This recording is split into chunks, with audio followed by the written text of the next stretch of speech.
আমি মনে করি মির্জা ফখরুল ইসলাম আলমগীর সাহেব নিশ্চয়ই আমার সাথে একমত হবেন। এই সরকারকে বাংলাদেশের জামায়াতের ক্ষমতায় আসতে কয়েকশো বছর লাগবে। লিবারেল ডেমোক্রেটিক পার্টির মহাসচিব ডক্টর রেদওয়ান আহমেদ বলেছেন, এদেশের স্বাধীনতা বিরোধী দল হিসেবে চিহ্নিত বাংলাদেশ জামায়াতে ইসলামী আমাদের জীবদ্দশায় ক্ষমতায় আসতে দেখব না।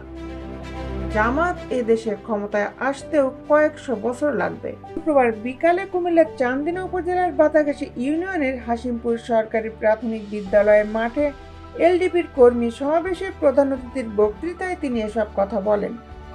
তিনি বলেন, জামাত আমির বলেছেন, এদেশের সেনাবাহিনী ও জামাত ইসলামী হচ্ছে বড় দেশপ্রেমিক। এটা শুনতে লজ্জার। বিএনপির প্রতিষ্ঠাতা শহীদ প্রেসিডেন্ট জিয়াউর রহমান খেতাবপ্রাপ্ত বীর মুক্তিযোদ্ধা।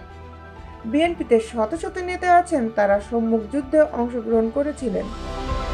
আমিও জীবন বাজি রেখে সম্মুখ যুদ্ধে অংশ নিয়েছি। সাবেক প্রতিমন্ত্রী ডক্টর রেদওয়ান আহমেদ বলেন, আপনারা পাকিস্তানিদের পক্ষ নিয়ে রাজাকার বাহিনীর সঙ্গে আঁতাত করে মুক্তিযোদ্ধাদের উপর আক্রমণ করেছেন।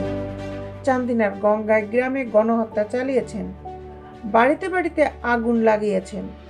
এসব ঘটনার পরও কি নিজেদের বড় দেশপ্রেমিক দাবি করবেন? তিনি জামাতে ইসলামের প্রতি হুঁশিয়ারি করে বলেন, আপনারা মুখ সামলে কথা বলবেন। আপনারা ঘাটাঘাটি করতে যাবেন না, ঘাটতে গেলে দুর্গন্ধ ছড়াবে। মহান মুক্তিযুদ্ধে আপনারা স্বাধীনতার বিপক্ষে অবস্থান নিয়ে মুক্তিযোদ্ধাদের বিরোধিতা করেছেন। শেখ মুজিবুর রহমান জামাতে ইসলামী দলকে স্বীকৃতি দেয়নি।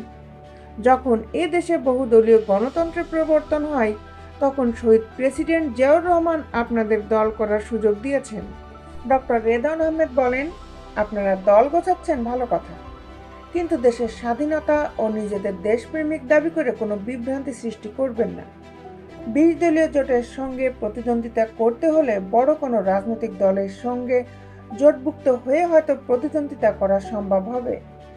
একা একা রাজনীতি করে জেতা মোটেও সম্ভব নয়।